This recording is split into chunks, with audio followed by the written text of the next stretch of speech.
காலைதோறும் புதியவை. கணினி பக்தி. மே 4. நீங்கள் ஒருவரிலொருவர் அன்புள்ளவர்களாய் இருந்தால் அதனால் நீங்கள் என்னுடைய சீஷர்கள் என்று எல்லாரும் அறிந்து கொள்வார்கள் என்றார். யோவான் 13:35. இன்றைய தொழில்நுட்ப வளர்ச்சியின் வேகத்தில் செயற்கை நுண்ணறிவு ஆர்டிஃபிஷியல் இன்டெலிஜென்ஸ் நம் வாழ்க்கையின் பல்வேறு துறைகளில் பிரபலமாகி வருகிறது. வீடுகளில் இருந்து பள்ளிகளுக்கு, மருத்துவம் முதல் ஊடகம் வரை ஏஐ மனிதர்களின் வேலைகளை எளிமையாக்கி வருகிறது. ஆனால் இந்த முன்னேற்றம் நம் ஆவிக்குரிய பயணத்திலும் புதிய சவால்களையும் சிந்தனைகளையும் ஏற்படுத்துகிறது. நம்மை வழிநடத்த வேண்டியது இயந்திரங்களின் பணி அல்ல, அது பரிசுத்த ஆவியானவரின் பணி. சத்திய ஆவியாகிய அவர் வரும்போது சகல சத்தியத்திற்குள்ளும் உங்களை நடத்துவார் என இயேசு சொன்ன பரிசுத்த ஆவி மட்டுமே நமக்கு தேவையான உண்மை வழிகாட்டியாக இருக்க முடியும். யோவான் 16:13. இயேசுவின் போதனைகள் அன்பும் கருணையும் நிறைந்தவைகள்.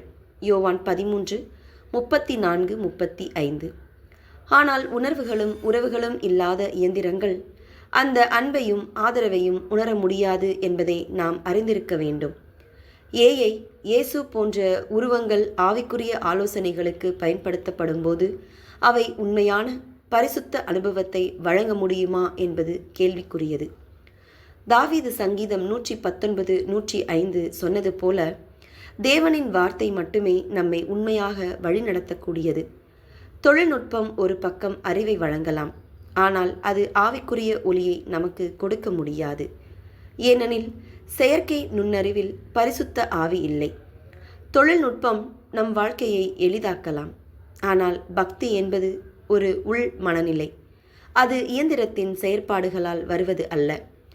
தானியேல் புத்தகத்தில் தேவன் கூறியது போல, அப்பொழுது அநேகர் இங்கும் அங்கும் ஓடி ஆராய்வார்கள், அறிவும் பெருகி போகும் என்றான்.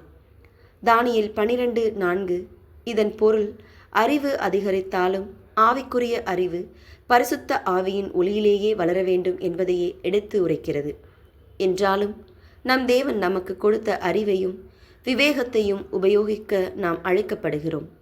எனவே நம்முடைய ஆவிக்குரிய வாழ்க்கையின் மையத்தில் இயேசுவின் அன்பும் பரிசுத்த ஆவியின் வழிகாட்டுதலும் நிலைத்திருக்க வேண்டும். தொழில்நுட்பம் நம் வாழ்க்கையை வசப்படுத்தலாம், ஆனால் நம்மை மாற்றும் ஆற்றல் ஜெபத்திலும் தேவனின் வார்த்தையிலும் மட்டுமே உள்ளது. நம்மை வழிநடத்த வேண்டிய பங்கு இயந்திரங்களுக்கு அல்ல, அது பரிசுத்த ஆவிக்கு உரியது. ஜெபம்.